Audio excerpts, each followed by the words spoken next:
So hello and welcome to Charcha 2020. I'm Nanditta from WaterAid India. Thank you all for joining this session on content and campaigns hosted by WaterAid India for Charcha 2020 and of course organized by the Nudge Foundation. While the COVID-19 pandemic has had the entire world in a standstill, it's also given us some really important lessons on the importance of good hygiene services, its infrastructure and hygiene behavior. Along with that for water and sanitation. In fact, hygiene and hand washing have become the first line of defense to fight this pandemic. And water and sanitation have regained their strength as important ingredients for public health strategies.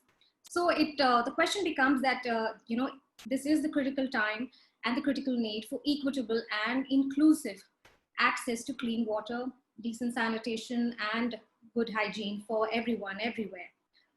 The focus on WASH, which is an acronym for Water, Sanitation, Hygiene post-COVID, is it in the short run or will there be fundamental changes in the long run as well? This is a question that we all need to answer.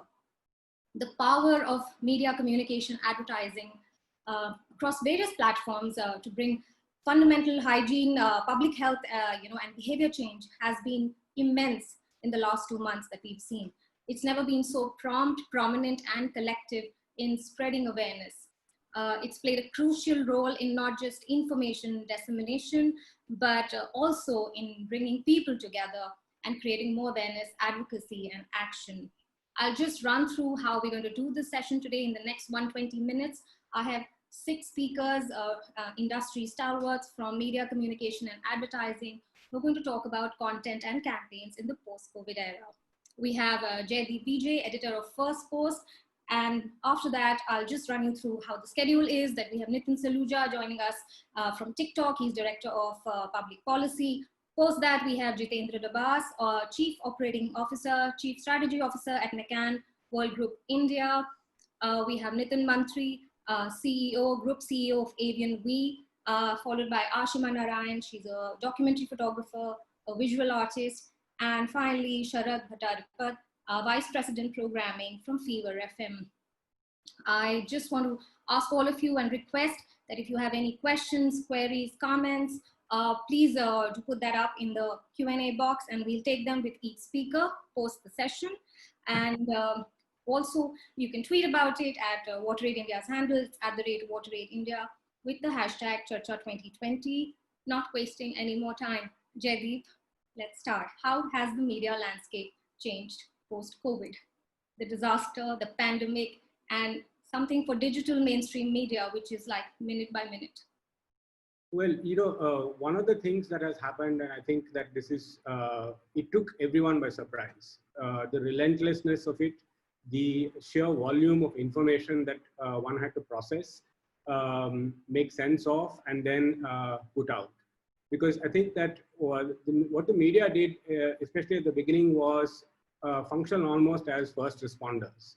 Because it became apparent very quickly that, when the R0 turned out to be not 2.2 or 2.7, but much later, the median was about 5.7, which meant that this was a particularly virulent form of the coronavirus, the novel virus that was spreading.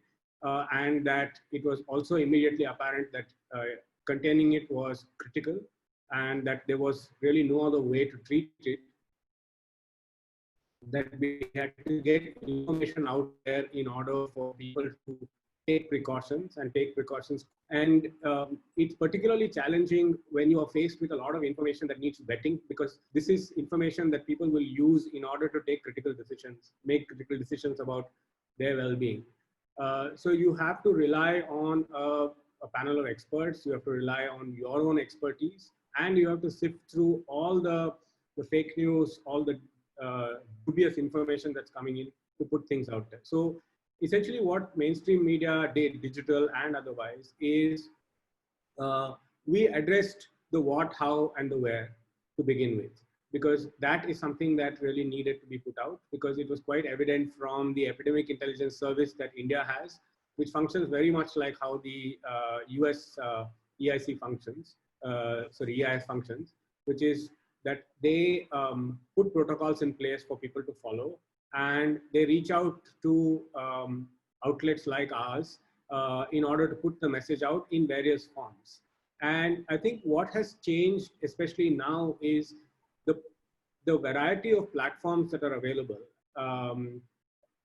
Perforce make the message or make the people who are creating the message come up with different ways of creating the message. So for instance, how you put this message out about the 20-second cleaning routine on Instagram varies quite a bit from how you put it out on Twitter, for instance, or on our website or on YouTube. So what happens then is that you begin to form collaborations, which is also something that is new, that came up now, especially to the extent that it did now, which is you start collaborating with people who are experts, people who have seen pandemics, epidemics in the past, people who understand viruses, people who understand sanitation, hygiene, and along with them, you create stories, you create visuals, you create tools in order to get the message out. So that pretty much was how everyone approached it. I think what was different about this and what is different about this is the sheer volume and the sheer relentlessness of it. So to give you an example, when a news event or a news break happens, whether it's a disaster or whether it's an election or whatever, usually digital news media outlets run a live blog. And a live blog is essentially a running stream of information culled from various sources. And this typically lasts maybe 2 days, 3 days. We have run a live blog continuously since the day the virus broke out. And it's a relentless effort. There's one person after another taking up that live blog, mining various sources for information. So that's another thing that has changed. Okay. I also want to bring the focus on water sanitation, hygiene. From our experience, coverage in the media, especially for water and hygiene, is very seasonal. You know, especially for water, we are at the onset of summer. Summer's here, scarcity is going to happen. And earlier it would be, you know, summer's droughts and monsoons floods. But there are so many aspects to water sanitation, hygiene. There is gender, there's livelihood, there's equity, inclusiveness. And those are issues that never get highlighted.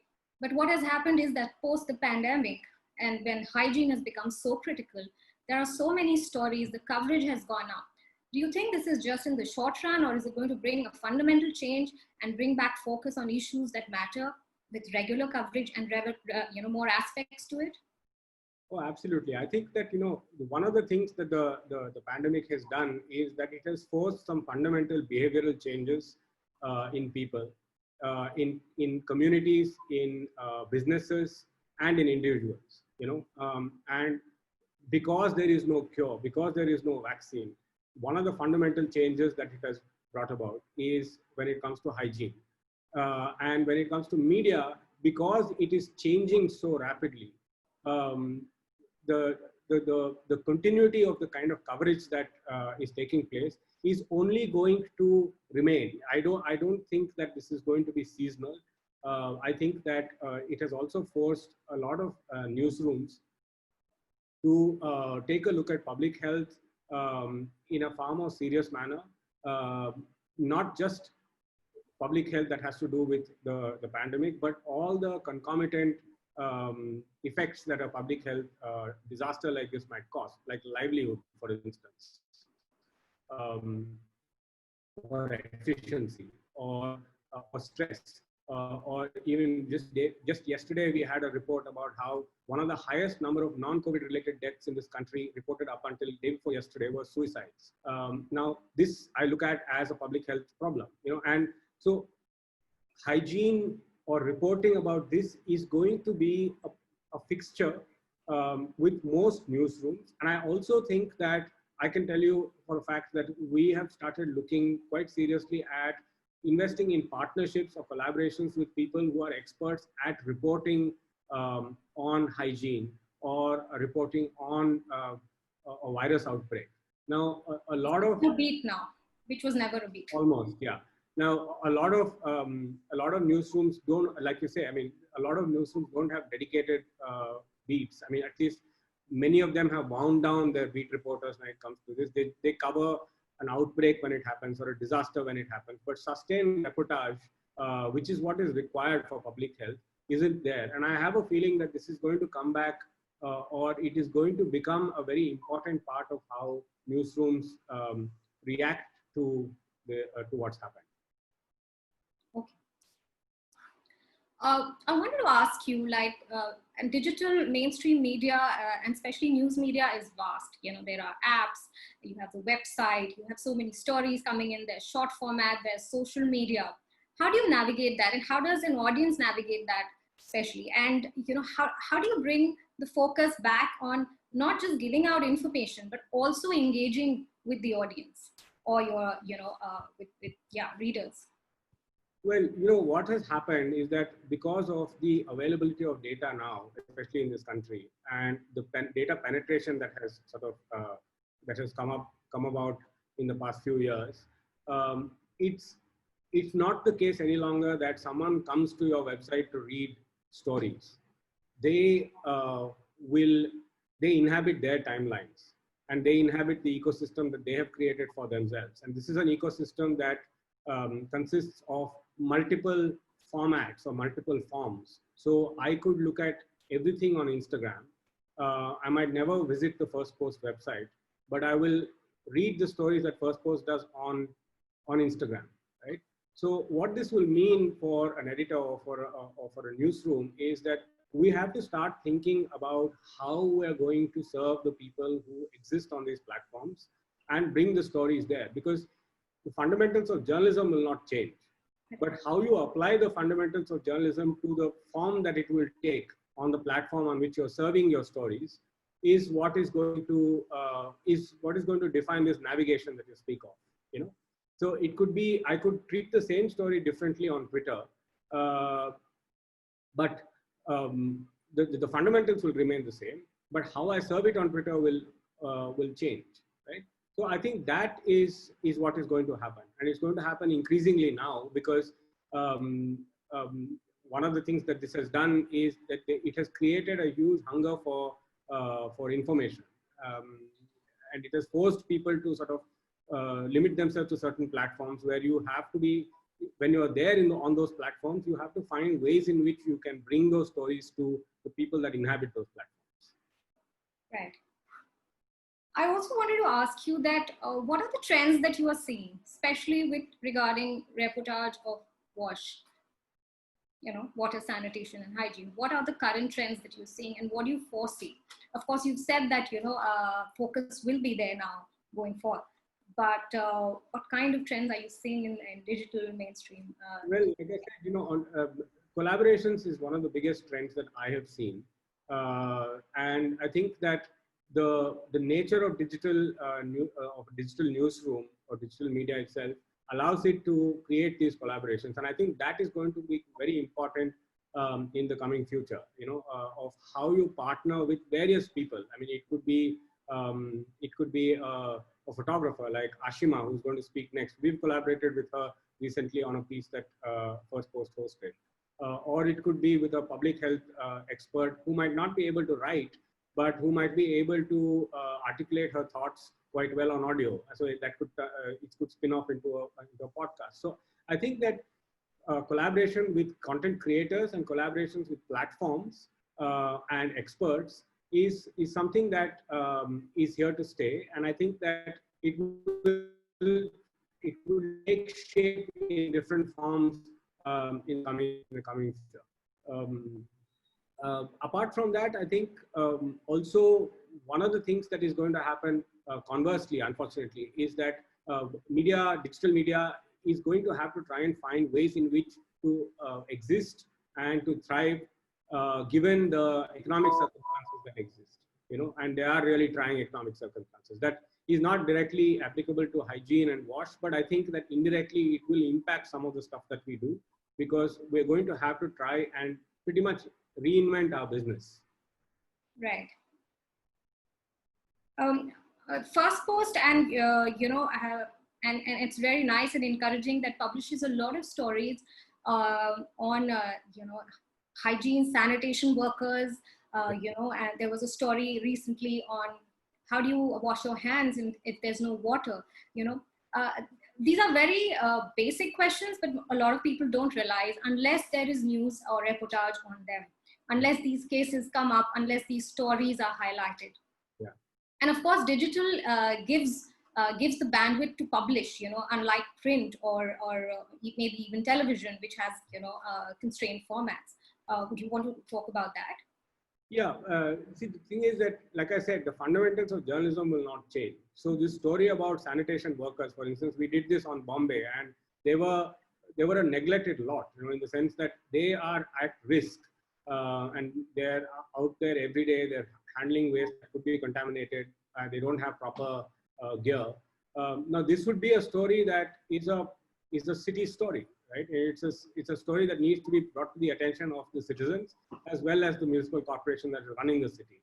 Right. How you do the story is where digital media, I think, will differ quite significantly from traditional media. So it could be video that you do, and it could be video that's shot quite easily. It could be video that is just shot by one person. I mean, I'm sure you guys have watched Barkha. She's pretty much on the road. Doing it by herself with just maybe one or two other people on a mobile phone. And this is something that we do all the time. So I think that these stories will continue to be told. These are important stories.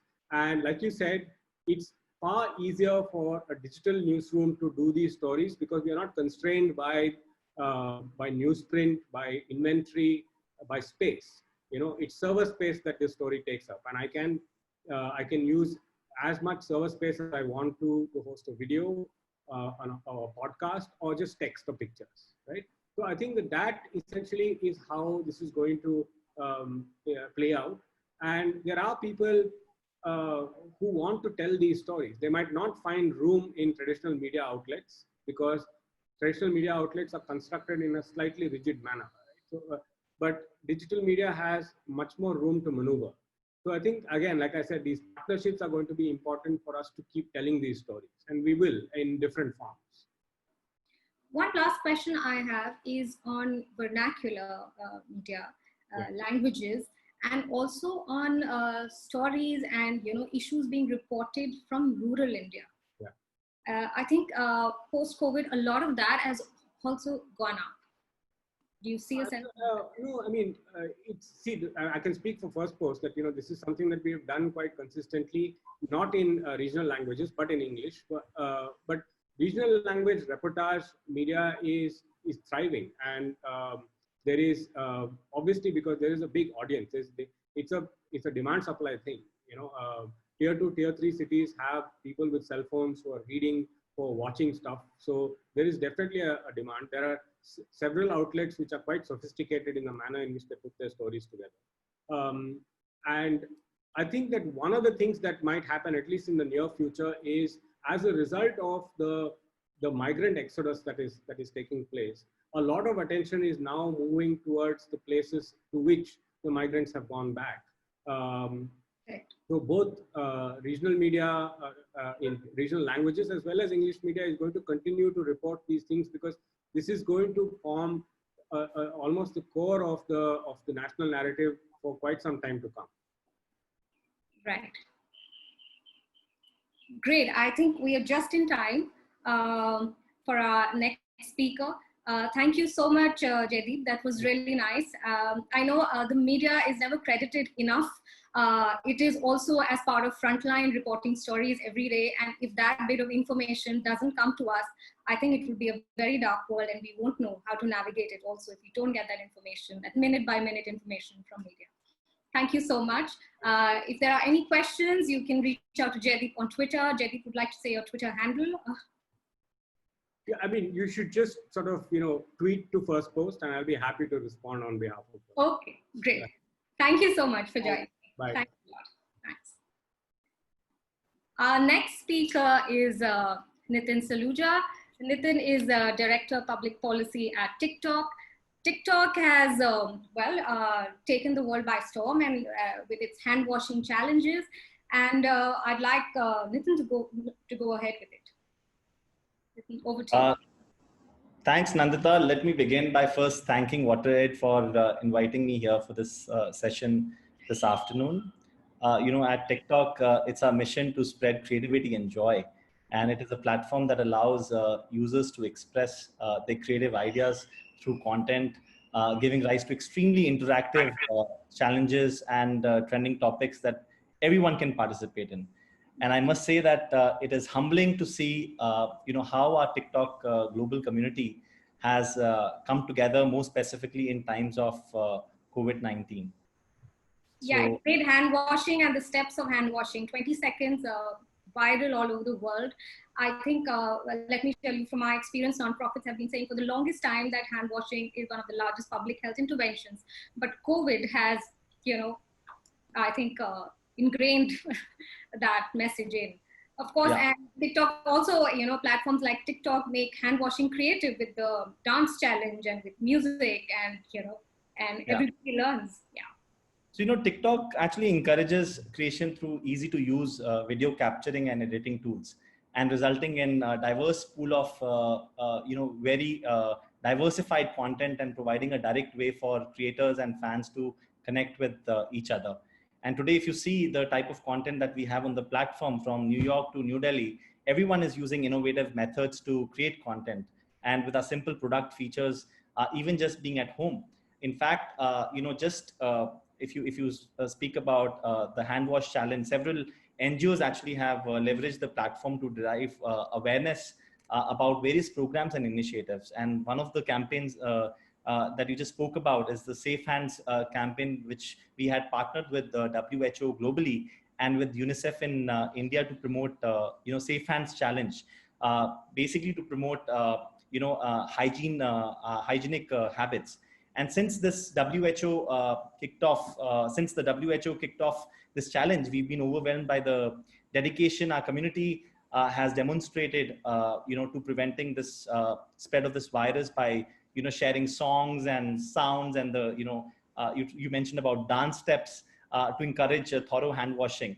And you'll be glad to know that this campaign around Safe Hands actually received 4.8 billion video views on our platform. Just in the span of around a month and a half, ever since it has been launched. And WHO has been doing an amazing job in terms of posting content on the platform. They have around 1.9 million, followers with 5.3 million likes on TikTok.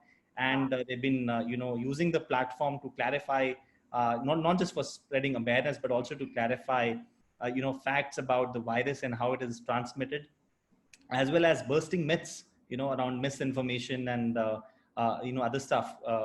And they've been using live extremely, aggressively in terms of pushing, such pieces of content out. And other than WHO, we've had some other credible organizations as well who've been using the platform. WHO is one of them. UNICEF India has come on board. We've done series of partnerships with them as well. Then we have UNDP, we have Love Matters India, where we had partnered with them in the past, Cry, and a couple of other NGOs that have done incredible job. Great. So I want to ask that, does it take a pandemic for social media platforms to throw up challenges, for public awareness and meaningful, or shouldn't it be, something that goes parallelly apart from, the fun challenges? Fun is to what? So Nanditta, I'll be honest, in terms of, TikTok specifically in India, we've been doing campaigns and related to health and other social issues and even hygiene for that matter. Earlier we had done a couple of campaigns in the past. We had done campaigns from skilling to, under EduTalk. Then we did the Clean India campaign in the month of, September. Where we had partnered with Bhumi, which is the largest, independent youth volunteer non-profit organization. And, the campaign received over 4.1 billion video views at then. So it was not, TikTok as first is not the first platform that now speaking about safe hands. We've done a couple of other campaigns related to health. There was one campaign that we had done with the Love Matters and Population Foundation of India around promoting, healthy reproductive health. And a couple of other, themes which are pertinent around the health sector. So we have been doing this in the past. I think it's come to more limelight, at a time when everyone is speaking about it. Yeah. Right, and communication formats are changing, because something as hygiene behavior, you communicate it through various mediums, but once it goes on social media and social platforms, and once it goes viral, it just makes things easy for everybody else, right? And social campaigns are coming up more, right? How do you see it? How do you see the engagement happening? And do you think it's just a bubble, or a small time bubble for right now, or is it? How do we sustain it over a longer period? Sure. So, as the world embraces the smartphone era, I think, and bringing about shorter attention spans and a change in behavior of creating and consuming content, I think TikTok is becoming, and actually has become, a preferred platform for creative expression, given its low boundaries for sharing, creating, and discovering, all made easy on mobile. And during this pandemic, we have enabled and empowered, our users with several in-app initiatives and challenges. Just to highlight, some of the work that has happened. We had launched one campaign last month around Ghar Baito India, that is stay safe at home. Stay at home. And this campaign was launched in partnership with UNDP, which invited users to share ideas on how to stay safe and beat the lockdown blues. And there were series of other sub campaigns that were rolled under this broader campaign around TikTok concert, Dine with Me, TikTok Chef, EduTalk, and collectively all these campaigns have actually garnered over 35.1 billion video views. So there is a huge potential and appetite for such content on the platform, and I strongly feel that it always existed. It's just that the things are getting amplified and coming to limelight now. In fact, we have our very prominent EduTalk initiative, which was basically an effort to highlight TikTok's commitment to propel India's creative economy and its contribution to our digital lives. And we had launched this initiative last year in October. And you will be surprised to hear, at the time when we had launched this initiative, it had already around 39 billion video views at then. And it has, last when I checked a couple of weeks back, we had already crossed, I think, around the 65 billion video views. So there is always an appetite for, content which is packaged well, which resonates with the audience, which is, need of the hour. So if there's a strong urge or a need from the society to have content around health or hygiene, people will prefer to see those, pieces of content. In fact, we've also had a lot of credible, celebrities coming on our platform, and speaking about, safe hands, in terms of different practices of keeping yourselves, safe during COVID-19. And in fact, it is important to also highlight, as part of COVID-19, if you see the different phases of COVID-19, there is a different need at every point of time of the user as well. Therefore, platforms like TikTok, we continue to partner with the non-profits on various other themes, other than just talking about in terms of how to keep yourself safe and clean. But we went ahead and even partnered with, say, Indian Psychiatric Society, where we onboarded more than 50 doctors to actually create content, and speak about the mental health issues, which one actually people go through during this crisis. Other than that, we've done a partnership with Central Square Foundation, which is a leading NGO, and they've come up with their app Top Parent. So we spoke about we spoke about positive parenting, in terms of in times of COVID-19. So I think it's very important, I think, for the platform as well as for the users to follow the in terms of the need. So if the need for the users is they're looking for content which is around mental health or issues which concern and matter them the most, I think TikTok offers a diverse set of creators and content, and therefore you see people liking the platform and aggressively using the platform. I want to ask a question is that, and you can clarify on that platforms like TikTok, they need influencers, they need celebrities to push, a campaign or, an issue or a thing forward, unless someone, if a non-profit does it or any other, organization does it, which does not have, big budgets to push it on TikTok. How do they navigate this space? I would say this is absolutely incorrect. I would say, in terms of, I can speak about certain campaigns where we've had non-profits actually beating, other trending topics and other trending campaigns. I would speak about, a campaign that we had done with UN Women last year. It was around 16 days of activism, and where we spoke about a very serious issue about domestic violence, right, against women, and it was violence against women, sorry. And the partnership with UN Women, which is again without, they've not run any ads on the platform, and it was very organic. And the campaign had received over 1 billion video views. So having and it's not just and I mentioned earlier, to your point about partnerships with other non-profits, like the campaign with Bhumi, for that matter, garnered around 4.1 billion video views. So it's not true. I think what really matters is in terms of, what type of content a respective NGO or any creator is serving. So, and as TikTok, we have zero control over the editorial, in terms of the editorial, we have zero, control over the editorial and the type of content that the creators create. I think everyone has the freedom to come openly and express and creatively come and express on the platform. Yeah. Yeah. I'll take up a question that has come from Pragna Shekhar. She's saying, with the pandemic putting women and girls in a vulnerable position, TikTok can be a medium to engage and build safe spaces for them to access information on stigmatized topics like menstrual health and or sexual or reproductive health. How do you see TikTok playing a role here to build digital safe spaces for these women and girls? It's from Sukhi Bhava Foundation. Great question. I think thanks, Ishita, right? If I'm correct? Yeah. Prabha, sorry. So thank you so much for the question. In fact, you will be glad to know if you just log into the app at the moment.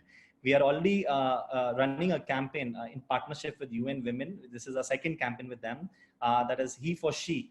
And we are openly speaking about, in terms of, women are going through a lot of challenges these days. There's additional workload burden apart from just, the routine job that they had earlier.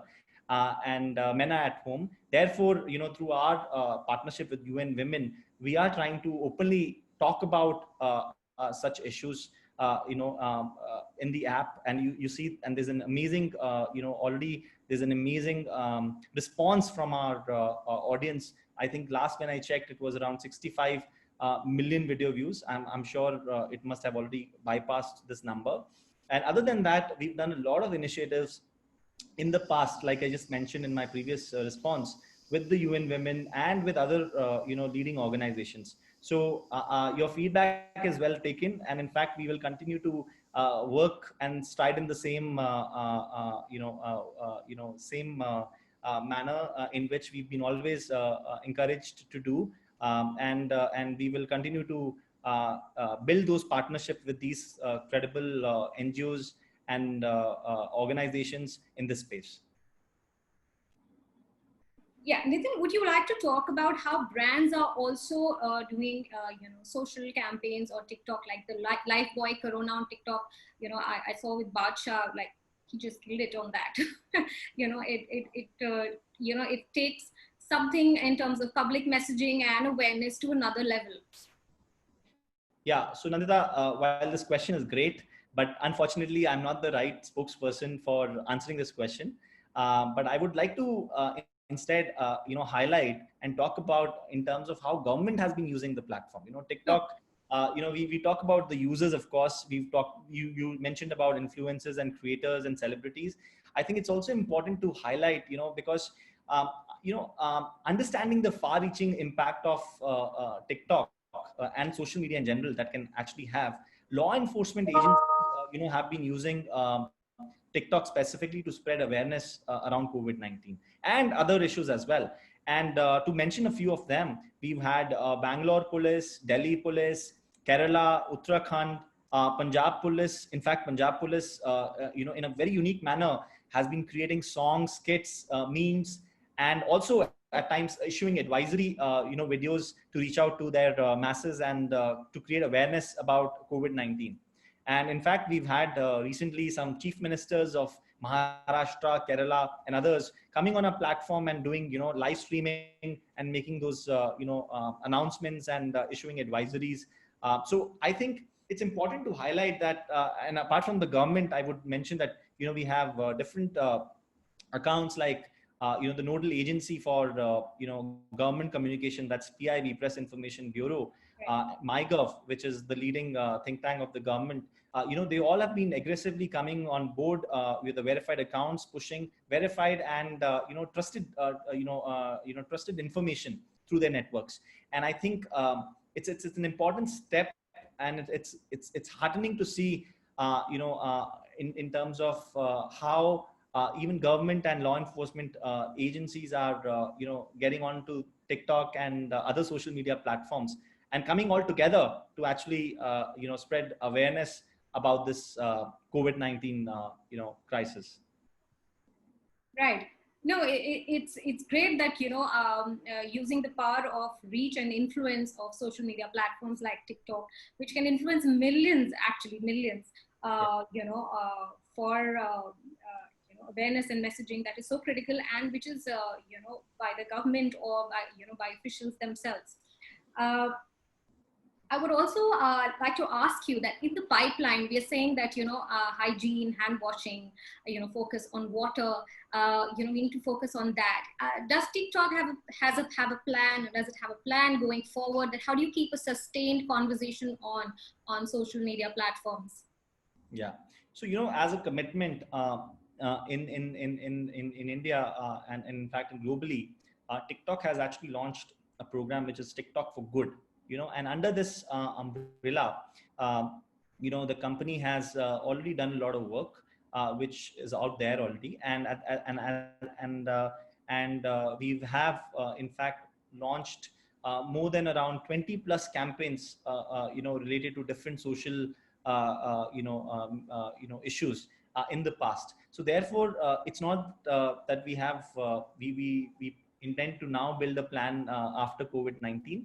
We've been doing this work, ever since, the operations have kicked off specifically in India, and, starting from the International Yoga Day to talk about partnership with the National Skill Development Council around skilling, talking about, Clean India, talking about, mental health issues. We've done some partnership with Suicide Prevention India Foundation, partnerships with Fortis around unmute yourself. So, they've been numerous such campaigns, in fact, with CRY around promoting childhood and other such themes that we've always worked with. In fact, it's an extended invite to the WaterRed, team, and specifically, since you are leading the comms there, along with your other teammates, I would love to actually associate with WaterRed, because when we are promoting, say hand wash, it is also stressing out other resources like water, for example. And I think it's imperative for us to have that dialogue, to have that discussion out there, and so that users also, are well informed about the advantages, the disadvantages of whatever they're doing, right? So I think it is an extended invite. We would love to partner with your organization. And in fact, if you have other organizations and whoever's listening to this, session, if you think that you have a good idea and that you think it can create some social change and for social good, please reach out to us. We are readily available, and we will work together to ensure that your message is, sent out loud and clear to our audience. Thank you, Nitin. We will definitely take up this invitation, and post this session, we're going to have a conversation on that how can WaterAid and TikTok collaborate. Of course, yes, there's something that needs to be done, a campaign on water immediately. There's summer, which is here. There's scarcity going to happen. And if there's going to be scarcity, there's no hand washing going to happen. So, it's all tied up together. And of course, using mediums like TikTok is a brilliant way to reach out to so many people, and influence them and make them aware, and even imbibes good habits, saving water, good habits, very simple habits make a lot of difference. I'm going to Yeah. stop here. If you have, thank you so much for joining us, and we'll move on to the next session. Our speaker is Jitendra Dabas. Thank you so much, Nitin, for joining us. Thank you, Nanditta. Have a good day, guys. Bye. Thanks. Welcome, Jitendra. Hi, Nanditta. Hi. Jitendra, he's Chief Operating Officer and Chief Strategy Officer of McCann World Group India. And Jitendra, I'm going to let you talk on, all the campaigns on hygiene, masks, hand washing that the advertising world is doing individually, collectively, agencies, brands together. Over to you. Yeah, I'll just run you through a few slides and then we can sort of do that. I just need the control of the screen. Is it possible for me to share? Yeah.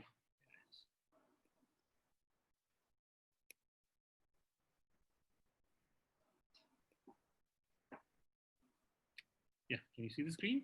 Yes.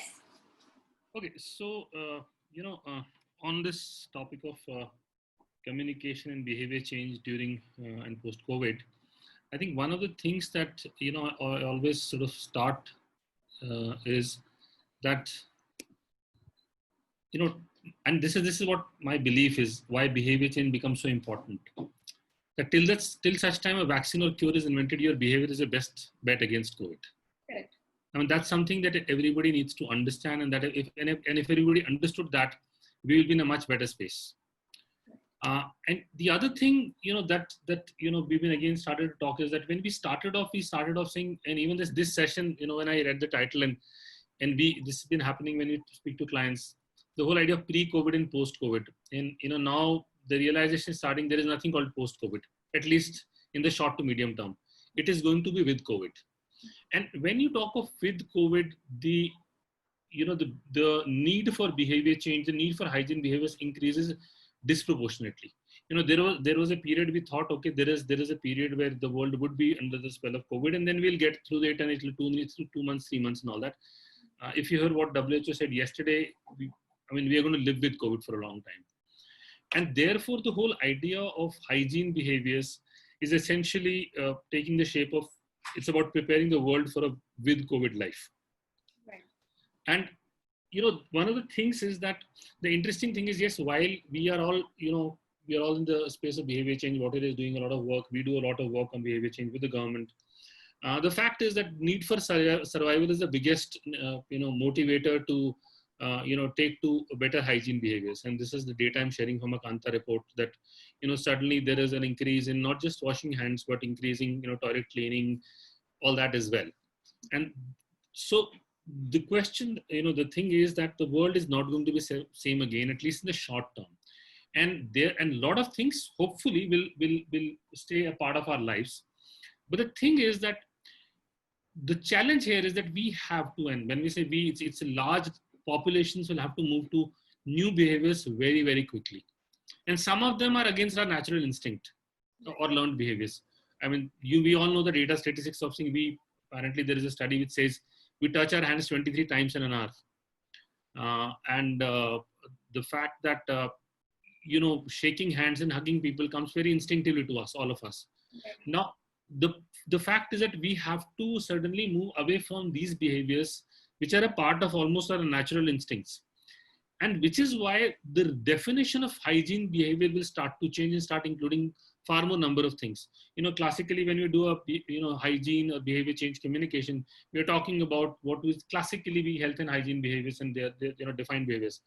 But not shaking hands right now is a classified good hygiene behavior in a lot of books. And therefore, how do you move people to start doing those things?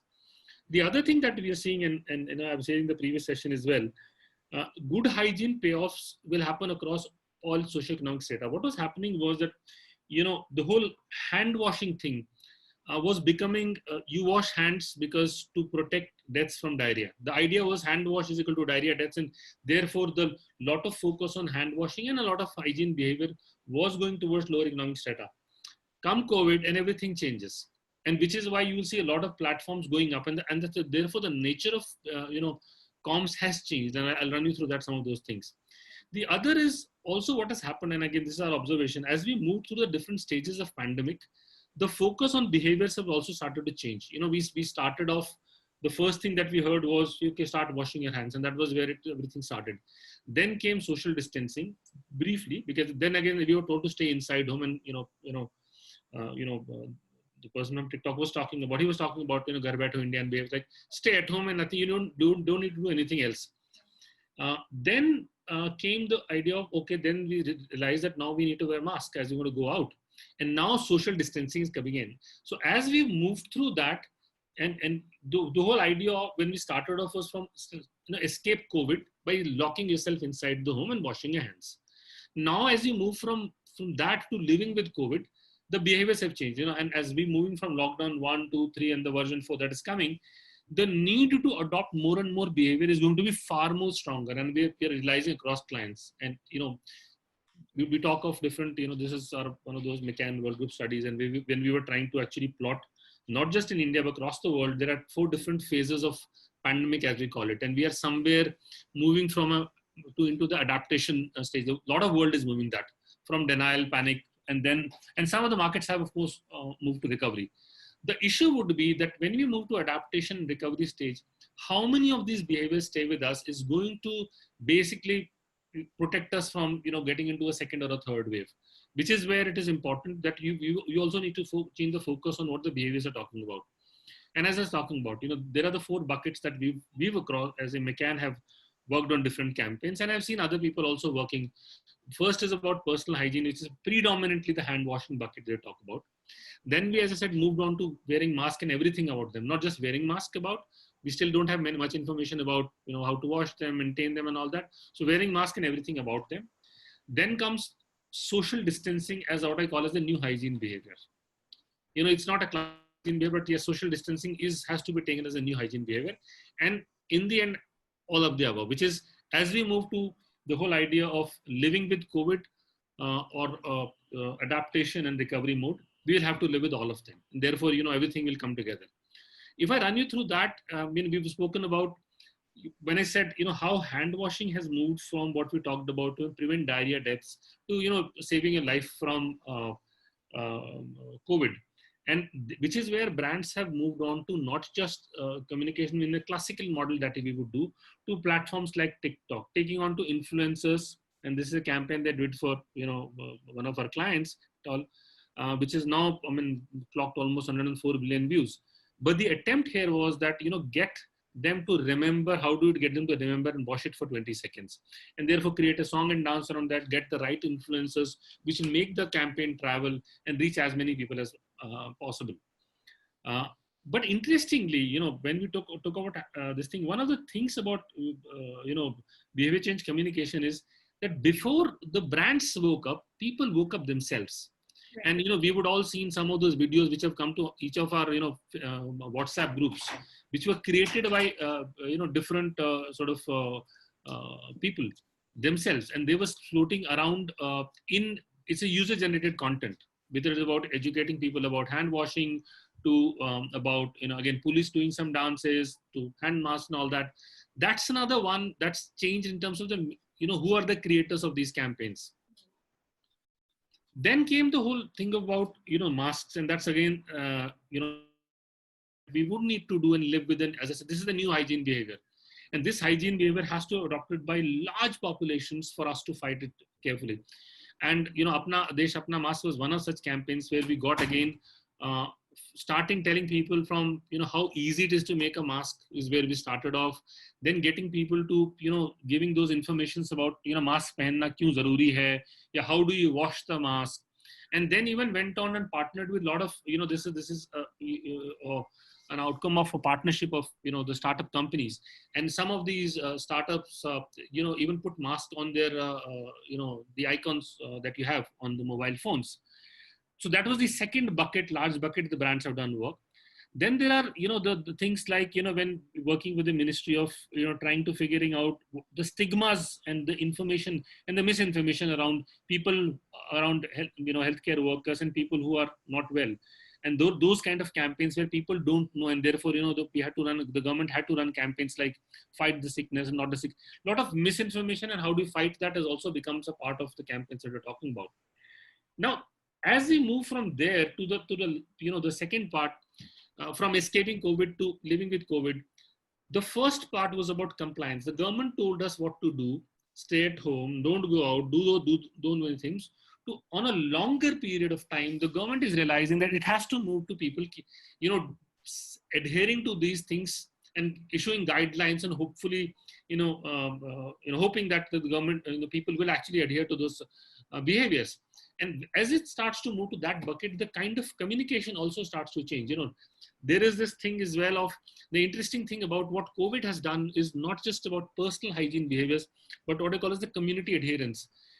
I mean, we all now are taking community decisions. I mean, and we are all, people living not just in urban centers and condominiums where they're trying to, figure out what's allowed, what's not allowed. How do we make sure that all of us are together safe? Because one person making mistake is going to affect everybody. And we've also, getting stories from villages where the adherence is actually very strong even in villages. So therefore, that's the other significant fundamental change that's happening, is that, communities are adopting larger hygiene behaviors. And, they would need to do that if this thing. From there, where we are moving, and one of the campaigns that now we're working with, this thing is about living with COVID, which is about, the whole idea of, the campaign comes about, let's use the catchphrase of "Zindagi mein ab kuch naye niyamon ki bari hai, khatra abhi tala nahi, ye jang abhi bhi jari hai." The whole idea of it's going to be a long haul, and therefore you need to fight. And which is where this is the other phase of campaign that we're working with is now the campaigns that have to move towards what normalizing or standardizing the new behaviors. For example, this campaign that we're about, in the process of rolling out and all that, is all about, what are the behaviors people need to do before they step out to work, when they are outside, what do you do, and when heading home to that. So therefore, the number of hygiene behaviors that we need to adopt is going to increase, and therefore we need to find mechanisms of how do we put them into singular umbrella, and start to make sure that the communities start to adopt that. Broadly, this is what I had to quickly run through in terms of what we are currently doing. And again, these are some of the examples. There are multiple brands that are doing work across, and multiple organizations doing that. But broadly, these are some of the changes that I'm seeing in terms of behavior change communication, how the nature of it's changing, how new behaviors are being classified as hygiene behaviors, and how it's not no more post-COVID, it's going to be living with COVID, and therefore the criticality of behavior change. Thank you, Jitendra. Very interesting insights, very interesting ones. I have a question that do you see that a lot of collaborative campaigns like the startup versus COVID, Apna Desh, Apna Mask, everybody coming together very quickly, to for a campaign, changing their icons, logos, because they know that this is now and critical. Do you see that happening? Is this very new in the advertising industry? And it's bringing together people. See, yes, it is definitely, and across. And the point is, we have never seen a situation like this in our lifetimes. I mean, this generation, previous generation have not seen something like this. So the response to that, is actually quite heartwarming from a perspective of saying people are coming together, people are willing to give in there. And it's not just organizations, it is people, we live in communities, and we are seeing people stepping out and doing their bit. So the fact that, yes, the other thing I'm seeing is that organizations are far more willing to collaborate, putting aside, okay, what bucket I belong to and all that, and whether it is really, our domain or not. Right, the brand versus brand fight, which is very... Yeah. So to me, you would have seen some of the communication done by some of the brands in the beginning of saying hand washing campaign, saying you got to, this is a campaign, but you can wash it with any soap or with any hand wash. The idea is that ultimately let's come together, and there would be time to fight the brand battles later. I also want to ask that in terms of flexibility of creatives, it's not that a video works or an audio works or a digital poster works. It's flexibility of creatives to disseminate this information or the creative to as many people as possible. And why I'm saying this is that just when the lockdown happened, WaterAid, because we couldn't access our project areas, we launched a rural campaign to reach the last mile, to reiterate hand washing, hygiene practices. And we launched this campaign, Good Hygiene Practices, to fight COVID. And we did it in about 7 languages. And it was brilliant because just through WhatsApp, and audio, through community radio or through audio on quarantine centers or these vans or trucks, in the first 8 days, we reached out to 1 million direct reach and 7 million indirect reach across 51 districts and 13 states. And we realized that, like you said right now, that the community itself is taking the lead in, hygiene behavior change. And it was heartwarming to see pictures coming in from villages where they're doing, and we don't call it social distancing, we call it physical distancing, because social distancing has its own implications here. But physical distancing, with circles being made, of chalk, and if they're collecting water from hand pumps, which is, a public hand pump, and people will come, so there will be, a crowd. But, the community has taken charge. Yes, that's one big water thing. Accessibility, community is teaching back hygiene and hand washing steps to, everybody possible. So the flexibility of creatives, that, you have this creative and this message needs to go out. Yes, that's a fundamental change. Frankly, there is no, there is no right medium or right message. It's about what works. And the fact is that, and the fact that we have such a high mobile phone penetration. But, the point that you talked about, communities are now taking charge and doing it for themselves. Say, I mentioned the fact, survival is the biggest teacher. They needed to survive. The speed of transmission, and we are also realizing the fact that, as creators, our job is to create content and then let it float in the ecosystem. It's not, the classical model would be, it's our responsibility to put it on a certain medium and that will broadcast and hope that it reaches and they count the reach. No. The other model, that is what I call a diffusion model. You create a lot of content which you think is the right, somewhere supply it into the ecosystem, and then the ecosystem, distributes it itself, and you would be surprised where it reaches very fast at a very fast pace. Right.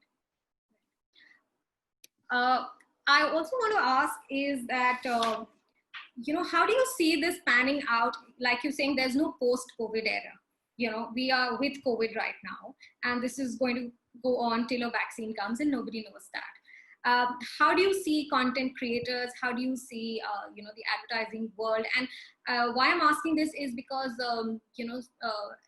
ad campaigns on social issues were already there. They've been happening in the last 2-3 years, on different thematics.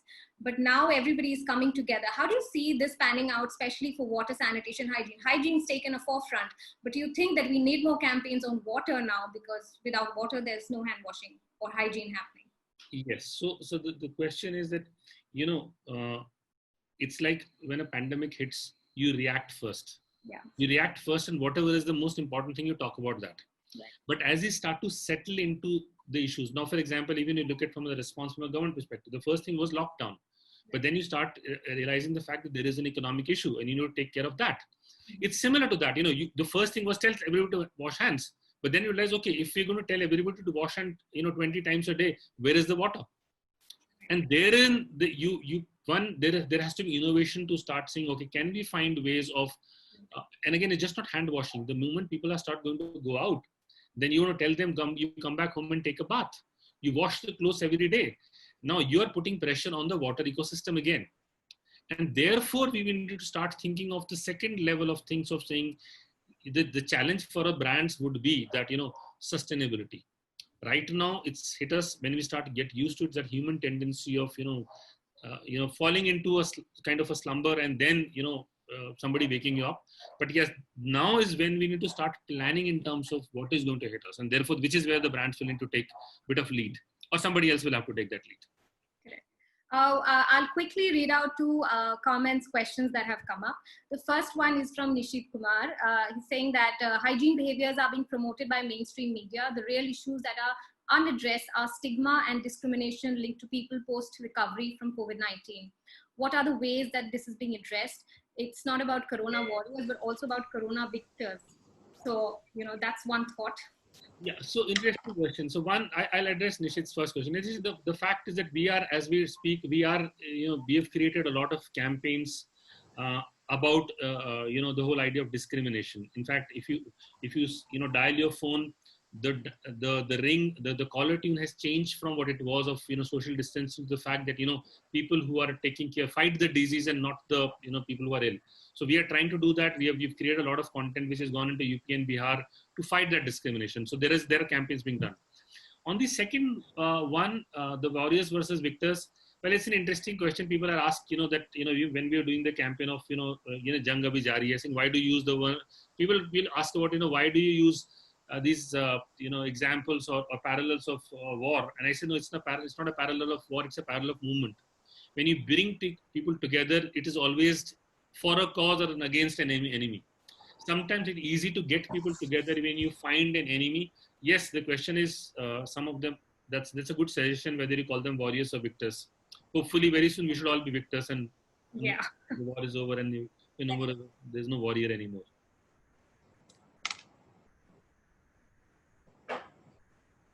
Okay, so we have a question from Hamad, and he's saying that how does an organization make a campaign about stigmas or fake news appealing to the general audience? How do you deal this? How do you navigate this? Come again, I missed the middle part of the question. How does an organization make a campaign about stigmas or fake news which appeals to the general audience? So how do you navigate this space where, it's about stigma or it's fake news and yet it's going viral? And, how do you navigate that space, which happens a lot of times? Yeah, so the thing is that, and the whole world is still trying to come to terms with how do you fight fake news? Right. And the quickest response now we figure out is one, of course, there are mechanisms to take those fake news out and all that. But our experience says that, you need to counter it with swiftness. If you've seen a fake news yesterday or, 4 hours, you need to counter that with the correct news and also propagate into the same ecosystem. The ability to digitally control the spread of that is limited. I mean, everybody's trying that. We have not reached that stage. The fact is the only counter to that would be to throw the correct news into the system in the language that people understand. See, there is a certain grammar and there is a certain syntax of a fake news, why it works. It is sensational. It operates from panic and all that. If you're trying to create, fight fake news, you can't be preachy. You have to then, almost be in a language which people understand. Right. And which currently is the only way, till technology finds a way of, quickly finding and filtering that out. So I'll stop here, Jitendra. Thank you so much. Very insightful presentation, very insightful thoughts on, how the advertising world is, through campaigns and content is, fighting COVID, is highlighting issues like hygiene, hand washing. And I think this conversation need not die down. It should continue and it should become ingrained as part of, campaigns in the long run as well. Thank you so much. Thanks a lot. Yes, I guess that's the challenge. We need to keep ourselves going in that respect. Yeah. And thank you for organizing the sessions. I've been hearing into other sessions as well, and I found them really, really, useful, inspiring, and things for me to take back and to put into the campaigns that we are developing. Thank you. Likewise, we're going to take back things. Thanks a lot. I'm moving on to the next session with our next speaker, Nitin Mantri, Group CEO of Avian We. Welcome, Nitin. Thank you. Hi, Nanditta. Hi. And so PR communications, again, campaigns, content changing a lot post-COVID, external communication, internal communication. How do you see it panning out? Well, I think, honestly, communications has been more business critical than ever before at this time, especially because, companies or corporates or anybody for that matter needs to communicate more than ever. And when I say communications, communications needs to be, we need to communicate early and often. We have to be honest and transparent, empathetic at the same time. So it's never been more business critical, honestly. Right. When we're talking about, corporates, brands, it's not just like we said, to external audiences or external stakeholders. It's also about how it's going out in your own, ecosystems as well, right? What kind of shifts are you seeing over there, for maybe, a manufacturer or, or for brands, for their own employees? How are they navigating this space? I think you have to be firstly, communication begins with your own people, right? And I think you have to be honest, empathetic, and transparent with all of them. Uh, and when I say empathetic and transparent, you know, most of the people, most of the companies tend to, you know, say, okay, we'll wait for clarity before we communicate. I think in this environment, we need to communicate even if we are not sure. And I think being honest and making a mistake is also okay. Or saying that we'll come back to you is also okay. And then changing a decision is also okay. So, you know, everything is fine at this stage. I mean, you know, I remember when we were going to work from home, you know, on, I think it was a Wednesday, we said we are evaluating, and on Friday we said we're going to work from home from Monday. Yeah. So, you know, we changed the decision 48 hours. It's fine. I think the more you communicate, the better it is. You know, a great example recently is I read the note of Brian Chesky, the CEO of Airbnb. He wrote a letter to all employees. I think it was a really good letter. It was in which he announced redundancies, actually. And you know, it was full of empathy, transparency. It had a lot of respect and courtesy for people who were leaving. It reflected the company mission. It was very clear on benefits of people who were leaving, who were getting. And most importantly, it was very transparent on how and why they had come to that decision. So I think that's really what's need of the hour today. Transparency, being upfront, totally. being honest. Yep. Yeah. Also, I would like to ask you, you know, before, you know, you have a couple of case studies, I know, that, you know, it's like a business case for WASH, like we call it, you know, that how water sanitation and hygiene, if incorporated well into, you know, your organization, your manufacturing, supply chains, you know, just giving examples, it takes care of a lot of things. And, you know, do you think that post-COVID, this is going to happen with organizations? You know, it's not just the corporate offices, but it's where your factories are. You know, it's yeah, you know, to your. Well, I really hope so, Nanditta. I think, but I actually feel that this is not going to, you know, I don't think we're going to get a vaccine or a cure tomorrow. Yeah. I think we are in this. We have to live with COVID for at least, I hope, lesser time than whatever, but at least for 6 to 12 months. And in that time, I'm very confident that I think there will be a development of a habit of better hygiene amongst all of us. Right. You know, if it's 100% today, then it won't drop below 80. I hope. I think inculcate a habit of better hygiene. Right. Lot of brands, lot of non-profits, the government doing a lot of content campaigns, dishing out information on health, hygiene, you know, on personal hygiene. And like, you know, Jitendra in his previous session said, it's the community also taking, you know, now, you know, being in the forefront to, you know, take the lead. You'd like to talk about that? Yeah, I think the community is taking the lead as well. I think, firstly, from a corporate perspective, I think most corporates have to lead by purpose. If they're not going to lead by purpose, I think customers are not going to forgive them for that. I think everybody's watching, and I think, and therefore, if you see a lot of corporates today are living a lot of their purpose, and I'll come to some case studies to highlight a couple of those examples. The community, absolutely. I think there are enough examples of communities coming together to highlight some of the social causes, whether it starts from our own RWAs, as a community, to people walking on the road and seeing people without a mask and ask them to wear a mask. You know, I think it's all part of that community awareness that everybody's telling each other to be careful. So I totally agree with that. And I think that's, in my view, that's a good thing, because I think tomorrow, after a year, when this is behind us, hopefully, some of this will remain, and we will get better. We'll be better socially aware of a lot of things, and therefore that awareness will continue for a while. Yeah, but it takes a pandemic for us. It takes a pandemic to help to make us wash our hands properly, I guess. Yeah. So, would you like to share the case studies? Yeah, sure. So this is a case study of WaterAid. I'm sure you're familiar with it. Yeah. But I think the idea here really was the WaterAid's focus on, you know, on WASH, and we can see that in their projects and campaigns. So, we've been working on campaigns and disseminating content around social media on WASH, like a fundraising campaign we did around COVID, which is about to start any day now.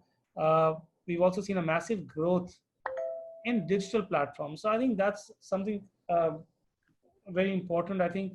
So today, everybody is doing a lot of screen time, whether we like it or not, we have to, whether it's for work or for entertainment or for, I guess, for kids for studying.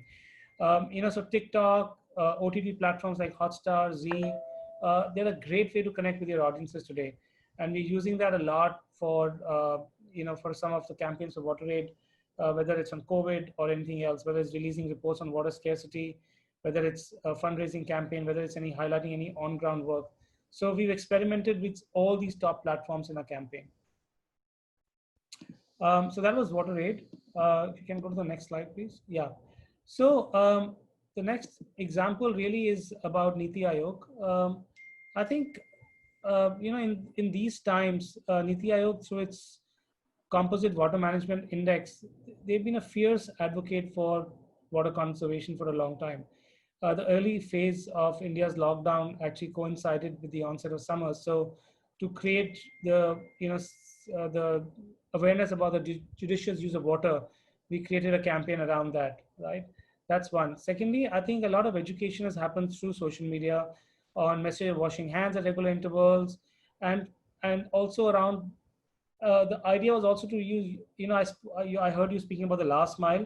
So while I know a lot of tweets will not go to the last mile, but a lot of videos on WhatsApp do go to the last mile. Right, yeah. A lot of those videos were created to go out to the last mile to encourage people to wash hands better, turn off their taps after washing hands, conserve water at the same time, wash hands. So, put your soap, rub your hands, maybe switch off the tap at that time. We've done a lot of work with Niti Aayog on the Arogya Setu app as well, highlighting benefits, encouraging downloads, and and talking about safety and privacy, which I guess the debate is still on that. But I guess there's an app and we need to, I guess, use it. So there's a lot of work done on with Niti Aayog on that as well. Next slide. I guess one company which is in the thick of things is RB, the guys who make Dettol.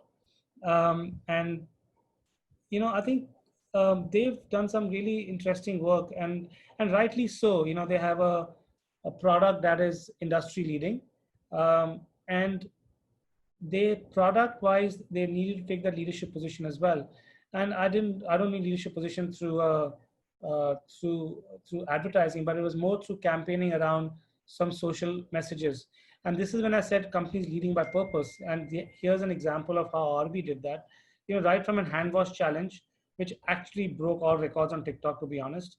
Like you said, it takes a pandemic for us to know how to wash hands. So on TikTok, it actually broke a record on this hand wash challenge, aiming to raise awareness on 4 simple steps of hand washing. The fight against COVID, of course, they pledged some money. But more importantly, on ground, we kind of worked with another NGO called Bikers for Good, where we kind of raised awareness of the importance of hand washing across different groups of people, right from villages to rural areas where these bikers were going. So it became a really large campaign which worked really, really well. We also got partnered with the Economist Intelligence Unit to create a kind of a myth busting website for them. So just to close on the TikTok thing, it garnered 95 billion views on the campaign. It was crazy. Wow. That's the kind of social media traction you're getting today for certain brands.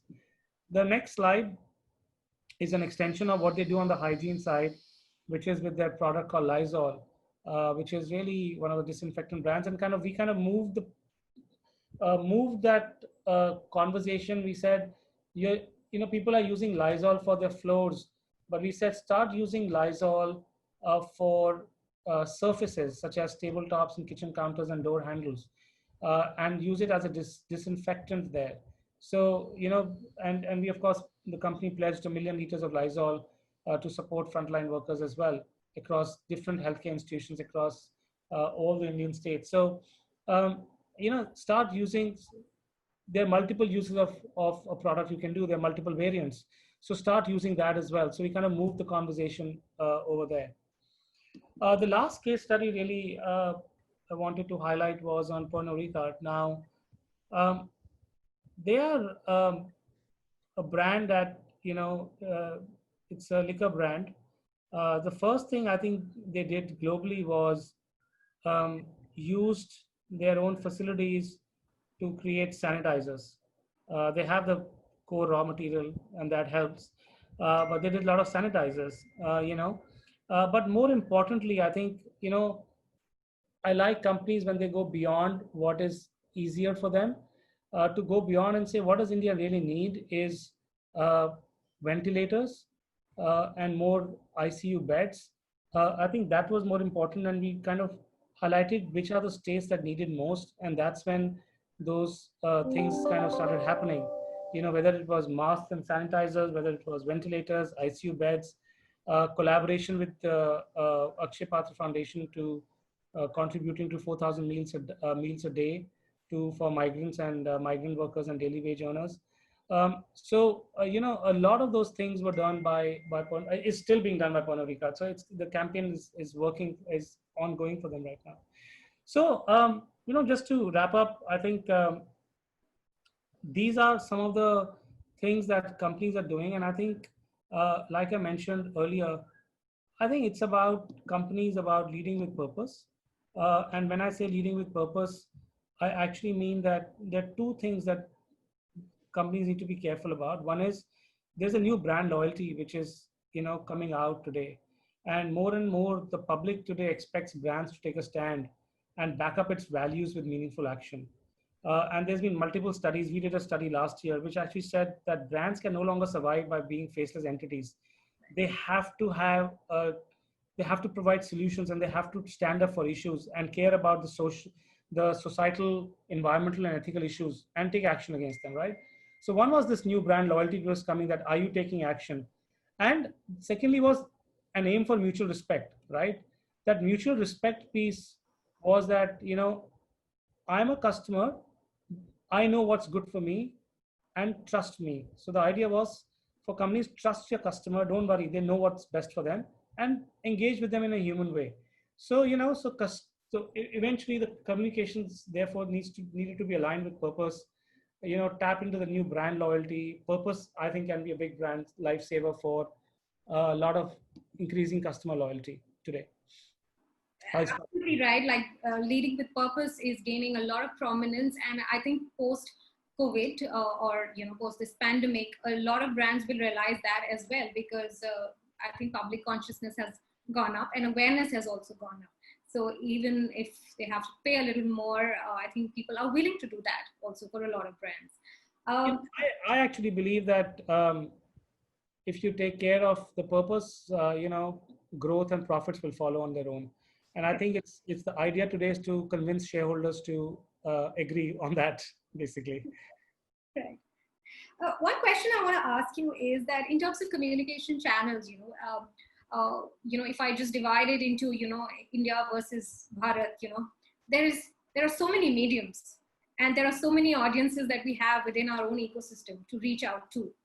What kind of trends are you seeing? Like you mentioned, there's OTT platforms, there's digital is offering so much, and yet there is, rural India, which is, you have to reach out to them in their language, in the language that they understand, on themes that you want to communicate on. How do we simplify that? I think a lot of us get, entangled in our own words and, definitions. How do you deconstruct it to reach the last mile? I think, so two things. I think firstly, the digital medium is important. I think with a lot of penetration of broadband and mobiles in rural areas, what's coming out as a strong medium of reaching out to people is WhatsApp, or basically messaging platforms. And within the messaging platforms, short, smart videos is the message forward. I think the key thing to worry about really is misinformation. misinformation. Yeah, I think that's the key worry really. How do we ensure genuine, real news to people or real messages to people, and not which doesn't get tampered on the way, right? I think that's the big worry. But the big medium to reach out is messaging platforms and video formats in this day and age. Of course, as and when people can start moving around, there are the other traditional means will come back to life. I think we're all social creatures. We all want to meet each other eventually. So that'll happen. But at the moment, I think while the social medium is on, which is the regular social medium of different social media platforms, but video is the other is the key platform in my view, key tool. Also, another part is tonality, right? When you're communicating on issues, and like TikTok has made hand washing like a dance challenge with music and all otherwise, but that always cannot be done, and it's for a certain set of audience which is on that platform. But how do you have the tonality which is engaging enough and which is reaching out to a vast variety of audiences? Because if you want change to happen, like COVID has made hygiene and hand washing because it's a necessity, it's our first line of defense. But when it comes to water and when it comes to sanitation or access to clean water, even we living in cities, when we have ample access, we are not careful enough, and that behavior change is tough. You keep promoting about it, you keep talking about it, but translating it into action is always tough. It is tough, Nanditta. I mean, of course, we, whether it's videos or whether it's using one of the other mediums I didn't mention earlier was community radio. Right. I think community radio is a big, powerful medium today to use, and I think a lot of community radios are doing some really fantastic work. And I think that's a great forum for messages to go out. I think apart from translation in regional languages, apart from using different formats, whether it's entertainment formats or to give messages, behavior change will remain an issue. Also because of scarcity of resources. I think you go down to rural areas and you know it better than I do. I mean, water is a problem. Soap is a problem. So first we'll give water before we can provide soap, I guess, right? So, we have to overcome those challenges. So in a country like India, that will always be a challenge.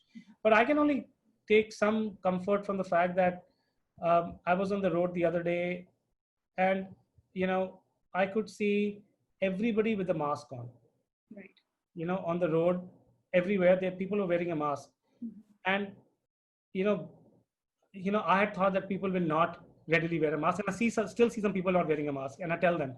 But I think it was a pleasant change on the main roads of Delhi. People, I didn't spot, I think maybe one odd person without a mask, but everybody's wearing a mask. So maybe it'll change. It takes time, but like you said, a pandemic helps us change, or the fear of life. True. And going forward, one last question: do you see that brands and the government, of course, they're planning for focusing on more water sanitation, hygiene issues going forward? Yeah. They are focusing more on that, and I think they've realized that for the next 1 year we have to live with COVID, right? And if we have to live with COVID, then we have to practice physical distancing. We have to practice better hygiene, whether it's hand washing or just sanitization of places. So absolutely, they will focus on it. You'll see a big focus on that.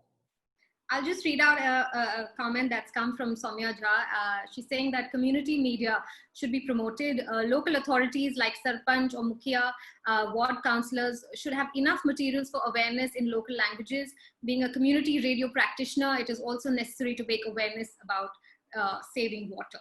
So, right, what we were discussing. Yeah, I totally agree, Soumya, on your observation. I think community media, radio should be promoted, local authorities. In fact, I know that a lot of companies are using groups, so in every village, there are the Sarpanch or the Panchayat has groups of all the villagers in a WhatsApp group and stuff, and they are passing on messages through that group.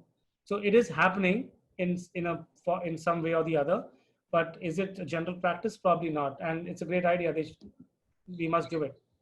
So I was telling Jitendra in the previous session that we reached out through WhatsApp and through audio, very flexible formats to last mile, which could be spread, and disseminated as much as possible. So the platform or the medium didn't matter as long as it was flexible and reaching out to the audience. Oh, I totally agree. And, I think I saw another question around children on the chat. I think we should use different formats. And I remembered, Sesame Street working with children in Anganwadis, and they created a game.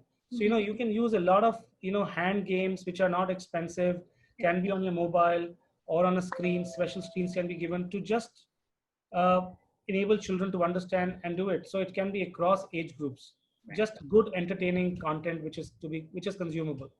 And translating into behavior and action and advocacy. Absolutely, of course. Okay. I'll stop here, Nitin. Thank you so much for joining us for this session on content and campaigns. I'll move forward to our next speaker. Thank you for joining us.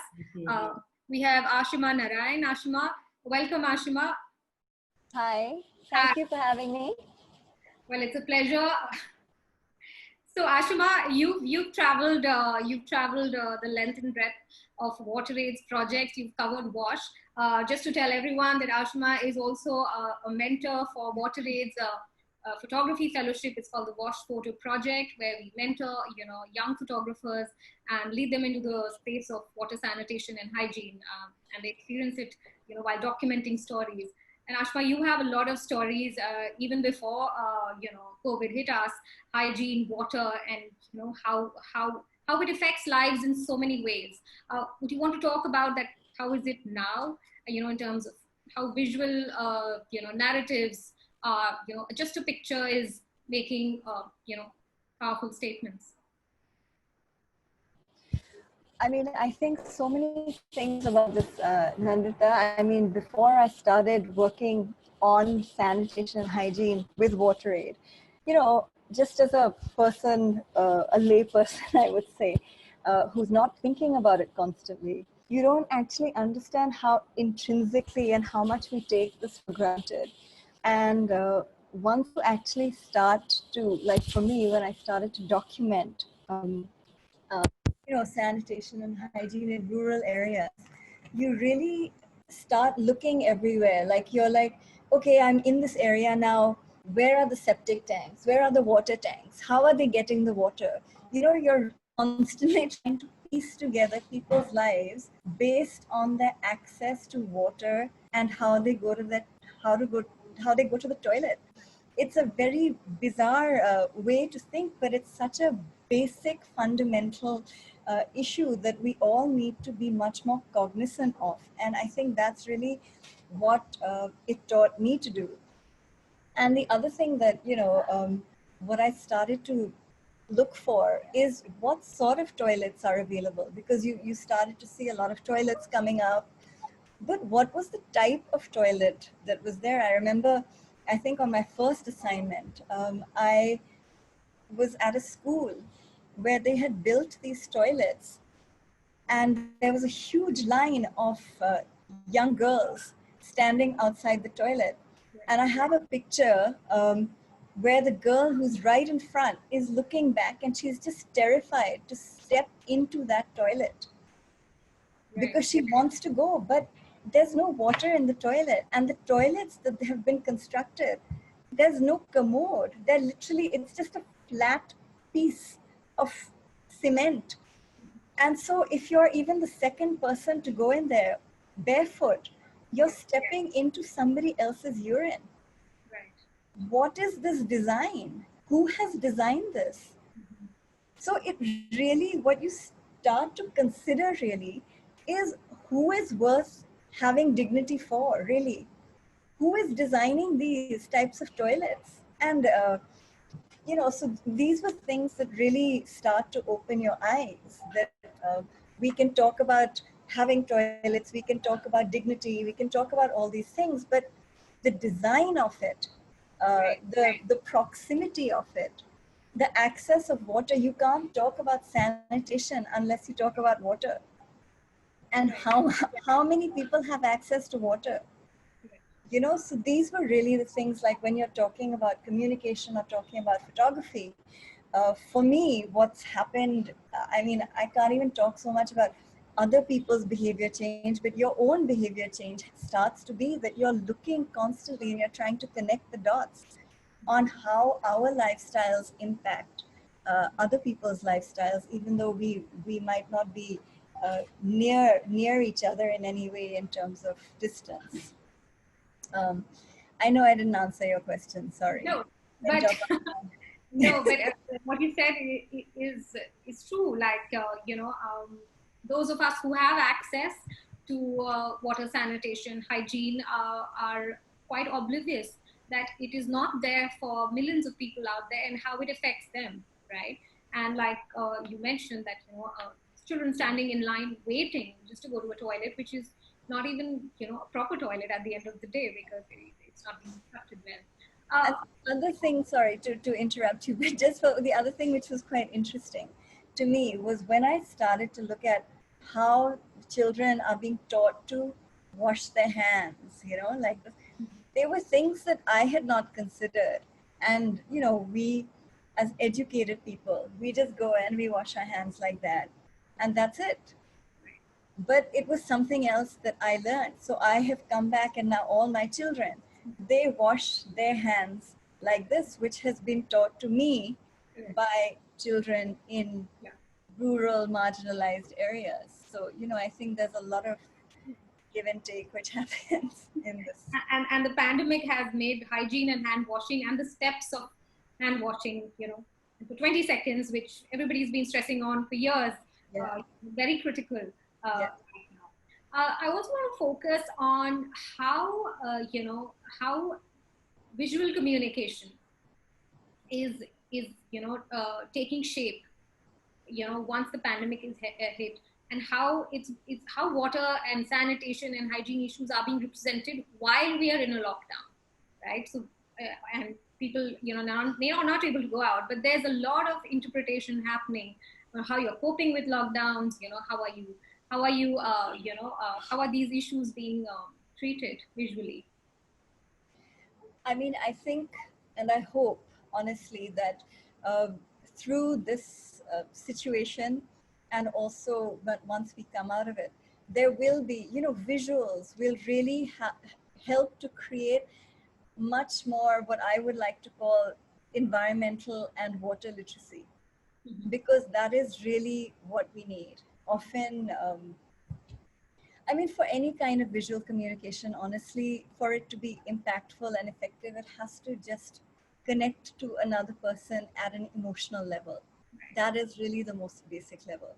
So if someone can see something in a visual that is familiar to you, or not necessarily visually, but emotionally familiar to you, then it will be impactful. And I think what has happened through this pandemic is that because it's such an inclusive disease, that it doesn't necessarily spare anyone.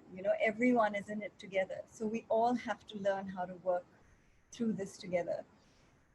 I think people are being more considered, and they are thinking about things and being a little bit more reflective than they have been in the past.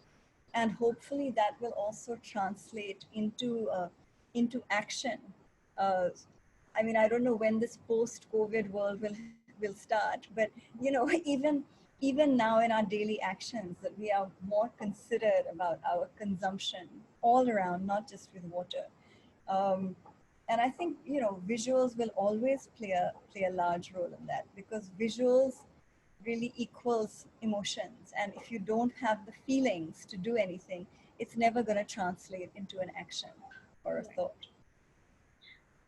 Another thing I wanted to discuss with you is that, we rely on photographers like you, the media, on, campaigners from the advertising world, from, communication world, to put out material, and suddenly, you see a photograph, or you see an artwork, and you see, okay, these are issues on water, sanitation, or hygiene that are being, presented, or, but at think what the pandemic has done, that everybody is starting to become conscious, like you said, and we needn't, it's like what Jitendra was saying, user-generated content. We need to be more aware. We all have mobile phones. We all take pictures all the time. We are all creating visuals and visual art, and there are so many apps. And how do we make people more aware that, there are issues that matter, and you can be an advocate for that? There's Instagram, there's so many channels where people can just, collectively push conversation and action and advocacy on it. Yeah. I mean, honestly, I think everything starts from just even wanting to be aware. And once that happens, then it's like dominoes. You can't stop it. Everything, then you start seeing things like my septic tanks. Now, everywhere I go, I look for them. These are things that happen to you.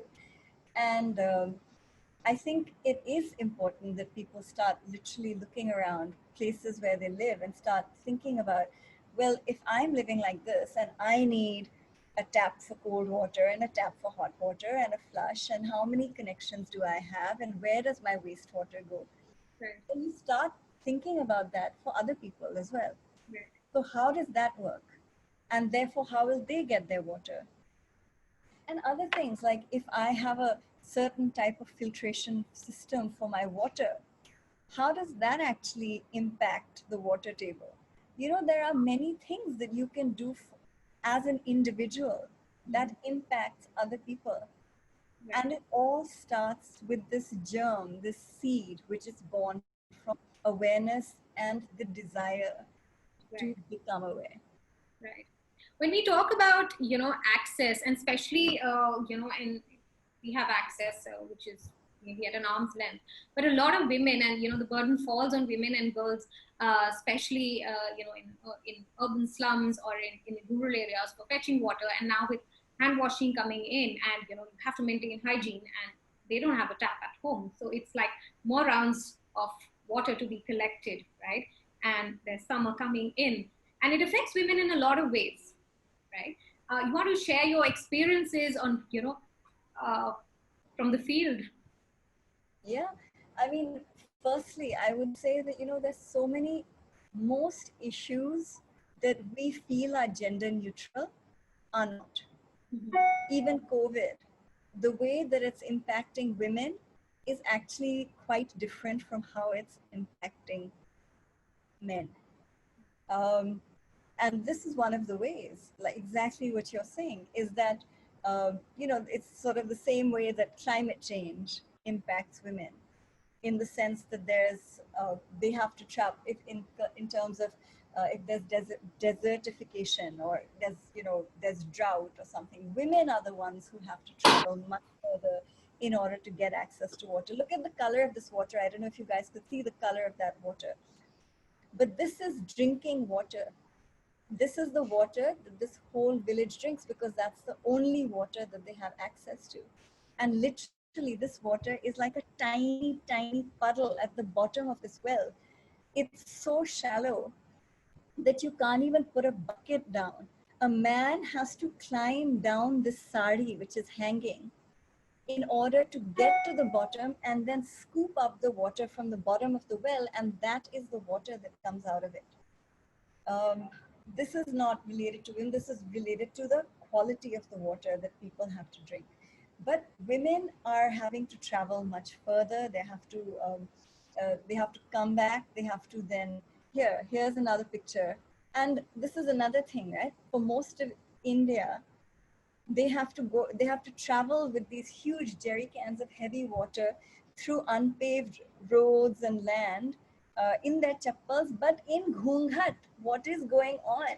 I mean, it's just like, if it wasn't hard enough, let's also put them in Ghunghat and make them walk on like unpaved roads, So these are all the things that I've seen. Here's another, this is on water testing, this picture, which is where they are being taught how to actually test the water and see if it's potable, etc. But the other thing that's interesting, that was very interesting for me, was how women, who are the ones who have to go out and collect the water, so they actually know how much water there is. They know when is the best time to go and collect the water. This picture I like because you see the woman who's carrying the heavy water, and her young sons are sitting there on a mobile phone, not even thinking, oh, let's help my mom carry this heavy water. And this you see across India, that men will just be sitting there watching their mothers, their sisters, their wives work. This I have seen. But anyway, what I was trying to say is that the women who know about the water, they know where the water is. They also know very often which is the water that is potable and which isn't. I had seen like in one community action where they had made rangoli on the floor, and they had made crosses on the water areas which people shouldn't go to as a means to try and educate as to where to go and not. There was another community action that happened where a group of women got together and they went to the Sarpanch and the Gram Panchayat, etc. And they said, look, we need to be able to control the switch of the pump, which they had not been able to control because some man who's sitting in the house watching his mobile while the women are working and waiting for the pump to, to be switched on, would just be standing there in the heat. But finally, because they rallied together, they created a self-help group, they managed to get a switch that they are able to control. Can you imagine how much energy and effort has gone into this to get one switch for a pump for water that they only have to get? It's just, it's mind-boggling. True. We'll just take up a comment that's come from Azera, that how do you move from fear as a push factor to practice hygiene practices, to being more responsible, not just for yourself, but for others' safety? How do you build that collective feel of responsibility? How do you think we can do that through visuals, through photographs? I mean, again, I think so much of it is based on a common and shared emotion that we have to have. And it's a collective responsibility. What COVID has showed us is that you can't work in a silo, you can't work in isolation. Oh, but I'm so clean, therefore I can't get infected. It doesn't work like that, right?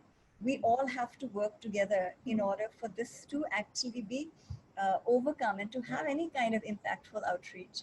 Is that we are a collective and we have to have that sense of collective responsibility. And I think visuals, I keep saying it, visuals, because of the familiarity, because of the understanding, but because of the emotional connect we can have with each other, that is the best and only means of communication as far as I'm concerned. That's true.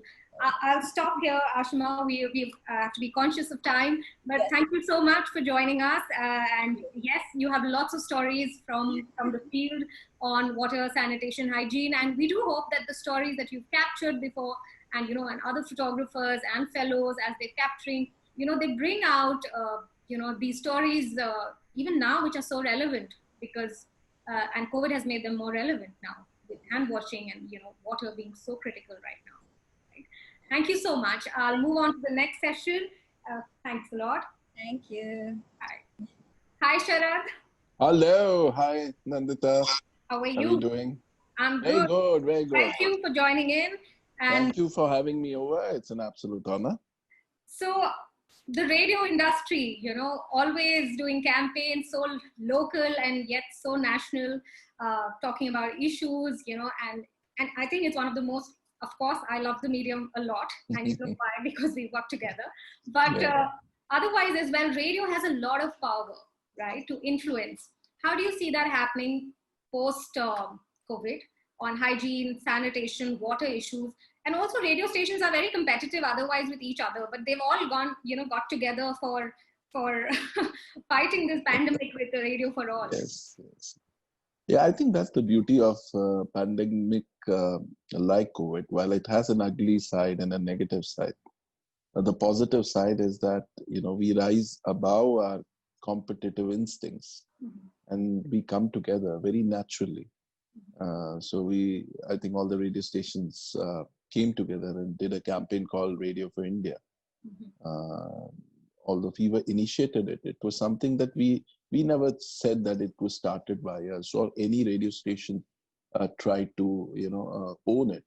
We all were absolutely happy letting that campaign be generic to the category, and that's how the customers perceived it. They said it's a beautiful thing that all the radio stations have come together for the crisis. So that's been the nature of this this pandemic. How will it impact a radio station? I think the way it will impact every life. The RJs who are the face of the radio station, they themselves are going through this entire churn. All the RJs are doing their shows live from home, something we could never imagine. Yeah, so this is my studio. So I go live from this studio. This is my, this is my bedroom, and all the RJs are doing this. So the change has been so fundamental that when you speak about this, you're speaking out of experience. There is so much empathy to everything that's happening, to people, that it shows on the radio programming. The sensitivity has increased, the empathy has increased, just like any human being. I think are fortunate that we have a mic and there are a lot of people listening to us. So I think the radio stations are also realizing the responsibility that they carry.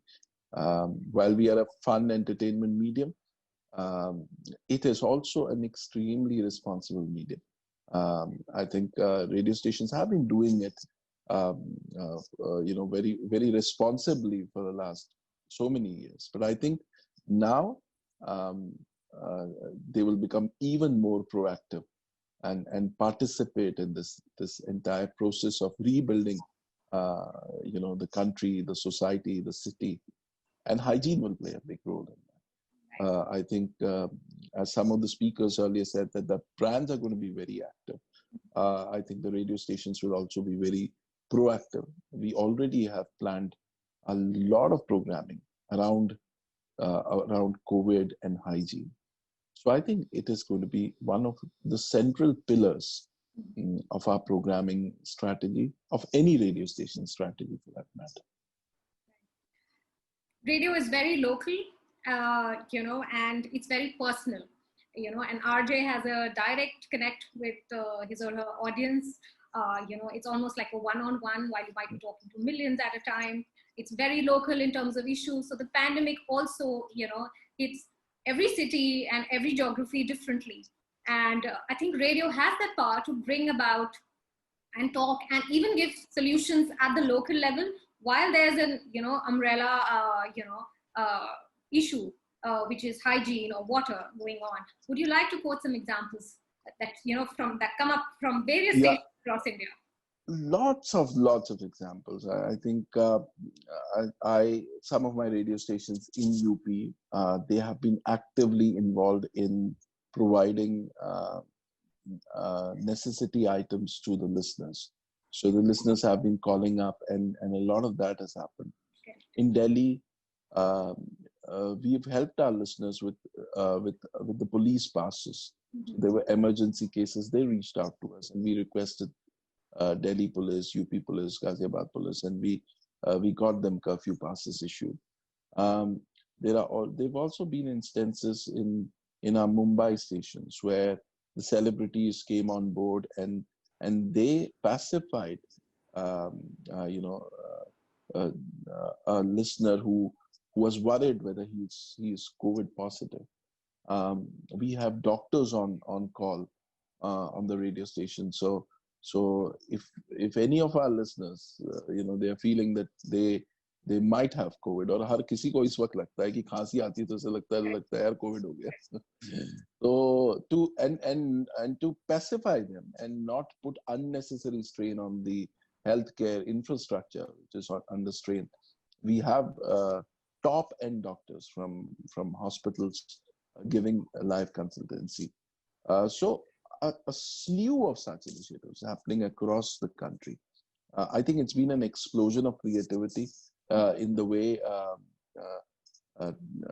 radio stations have been responding. We did an initiative called 100 Hours, 100 stars. We got 100 Bollywood stars for 100 hours to come and raise funds for the PMK for PMK fund. So and the most heartening and the heartwarming thing, Nanditta, is the kind of emotions that have been outpouring for the doctors, for the health workers, for the supply chain warriors. The kind of emotion, the outpouring from our listeners has been really, really heartwarming. It's a very different India that you're getting to see. I sit out of Delhi. This is a city जहाँ पे गाड़ी पे dent लगते ही तो hockey निकल आती है. That city is changing. It's becoming more aware. It's starting to now talk about environment. It's thinking about कि यार हमने तो कुछ गलत किया है जो ये हुआ है. So I think that sensitivity, crores and crores of rupees spent on environmental literacy, on environmental advocacy, on hygiene. Right. कुछ सबके सामने ये एक कोविड क्राइसिस ने वो सालों का काम दिनों में कर दिया. So yes, there has been a quantum jump in terms of consciousness and awareness in this space. That is true. Also, the fact that empathy, empathy and praise for frontline workers. Radio stations and RJs, because it's such a personal medium, it's so local. It's about it's doctors, police, the police, sanitation workers. I think RJs are talking a lot more about empathy for people, which you never you might have ignored them at some point in time, and you suddenly realize that they are very important if you want the world to carry on right now. हाँ, क्योंकि ये उनकी personal journey भी ऐसी हो गई है, because they are feeling it themselves. You're spending time with your parents. Sometimes you're thinking कि यार maybe if something happens, then what? And then suddenly they realize how valuable your family is. So that emotion, that personal emotion that everyone is feeling, and when you're seeing those visuals of the pain, the agony, and sometimes the uncertainty, उसमें से positivity निकल के आ रही है, and that's the good thing. Empathy for fellow human beings, rising above your petty things कि यार appraisal होगा कि नहीं, क्या होगा, job cuts होंगे कि नहीं. People are showing a character, showing the character to rise above that. And सबसे बड़ी बात है, हमें ये एहसास हो रहा है, we are realizing that the strength of being from an Indian culture, it is a very, very connected culture. The fact that you have a family, that you have friends, is just getting amplified, and you're realizing the beauty of this, that you're not alone. You are able to handle these crises in a more robust way than some of the other countries. We have much more inner strength than other countries, and that, I think, in the long run, will hold us in good stead as a country. But yes, empathy, I think, is one of our biggest strengths. We might have forgotten it, but it's in our blood, so it's these moments that it comes out. I always say that radio provides background music to everybody's life, right? It's radio equivalent to music. How do you see the music fraternity and, celebrities, musicians coming together? There's so much happening in that space.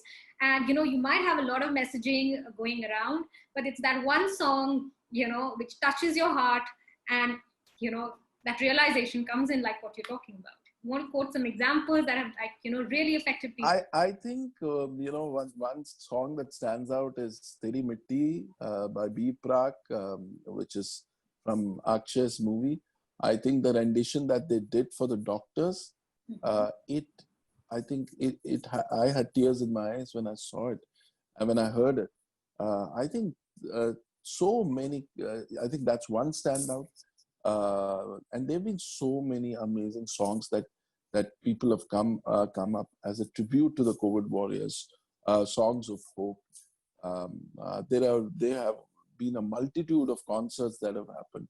So I think music definitely is a very strong way to communicate that emotion, that feeling of oneness, and it's been and that's why it becomes easy. We enjoy our medium even more, because while we do talk, most of our talking is taken care by the fantastic songs we are able to play along with our talk. So I think it's a joy to be an artist in these times, because you are able to touch people, comfort people, and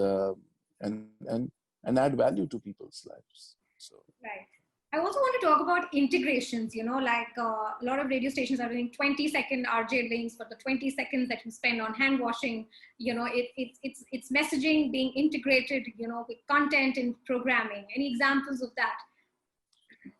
Yeah, because that is something that's been coming from our, from our clients, talking about the fact that, they feel that it is their corporate social responsibility to create awareness around it. So we quickly created solutions around it. We changed our clock, which is the flow of content. We reworked on that, and the jocks would come and remind after every 20 minutes that you need to do a hand wash. So these kind of very interesting innovations have happened. I was mentioning about doctor on call. So a hospital called us up and reached out to us and said that, can we do something together? And we said, let's do a doctor on, we opened up what we call as a radio OPD, so that people can call up and get their first checks done there. So a lot of such innovations have been happening. Social distancing of songs was a concept that came from Vivek, from my team. He created this entire thing of how do you, so between every song, there would be a public interest messaging. So there is a distancing between songs. So amazing amount of creativity flowing. And the clients do appreciate that. Our listeners appreciate that. And it helps us handle the crisis with a lot more positivity. Just to come back to that, if you could make that physical distancing, and because we want to be socially connected but physically distant, if that That's can be right. a new term that we can start using. But yes, like we said, integrations happening a lot. Music, musicians, so many concerts. How do you see this? Do you see that RJs are now going to sign off with, stay safe, have you washed your hands, all those check boxes that are going to become, kind of permanent sign-offs or, hellos and sign-ins? Absolutely. I think just like Namaskar has become now the international way of greeting, I think jocks are signing off by saying that stay safe, stay at home. Repeating an awareness message again and again. Again and again. When the line we started off with when the COVID crisis started off was that agar Corona ki kamar ko hai todna to ghar ki chaukhट mat chhodna. So these kind of lines which drive home the point that because radio is a medium of repetition. And so that has been happening across radio stations, and we will definitely do that. We are planning a big ticket campaign on hygiene. It's being fronted by my colleague at Fever called his name is Harsha. It's called Hindustan for Hygiene. So it's going to be a big ticket campaign which will focus on hygiene, and there will be a lot of advocacy around hygiene, and we would definitely try and play a significant role in creating awareness. And organizations like yours, the work that you guys have been doing, we would be actively reaching out to you guys and try and see how we can contribute. So for once, you will see media houses reaching out to NGOs rather than the NGOs chasing the media houses. I think ulti ganga bahegi, because we feel that our listeners will appreciate this, and our jocks would push us to do that. So I think that's something that will really change. Thank you so much, Sharat. I think, it is collective collaboration, to take forward the conversation, the advocacy, and the action and behavior change on water sanitation and hygiene going forward, because COVID is not going. And even if it does, I think these conversations need to stay over here. We'll be wrapping up this session on content and campaigns. Thank you to all the speakers who joined us for this session today, and we hope that the conversation, keeps going on water sanitation and hygiene. Stay safe. Have a great weekend. And yes. Thank you, Nanditta. You were a fantastic host. Thank you. Thank you. Thank you.